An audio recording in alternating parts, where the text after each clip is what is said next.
En 1970, un poulet grandissait en 3 mois. Il vivait dehors, il courait un peu, il avait un coup. En 2025, il lui faut 35 jours. 35 jours enfermé sous néon, à bouffer du soja brésilien et à grossir si vite que ses pattes se brisent sous son propre poids. Le progrès, il paraît. Depuis 50 ans, on a transformé une bête vivante en objet alimentaire standardisé.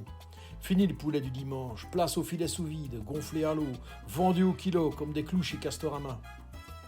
On a industrialisé la vie, mais l'animal en batterie, optimisé la tendresse, externalisé la souffrance. Le poulet n'a plus besoin d'être bon, il doit juste être rapide à produire, facile à cuire et pas trop cher. Et surtout, blanc. Bien blanc, comme si le goût devait s'excuser d'exister. Résultat, une viande sans odeur, sans texture, sans histoire. Mais pas sans conséquences. Déforestation, antibiotiques, précarité dans les abattoirs.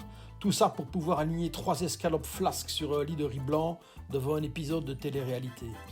Le festin moderne. Mais faut pas trop réfléchir, hein. Sinon tu risques de sentir un goût amer. Pas celui du poulet, non. Lui, il n'y a plus de goût depuis longtemps. Alors voilà, en 2025, on ne sait plus très bien ce qu'on mange, mais on sait qu'on l'a eu pas cher. En promo, par 2, avec 10% sur la carte. Et au fond, c'est ça le génie de notre époque. On a réussi à rendre le vivant jetable et le consommateur content. Et dire qu'on se prend encore la tête pour savoir si l'œuf ou la poule est venu en premier.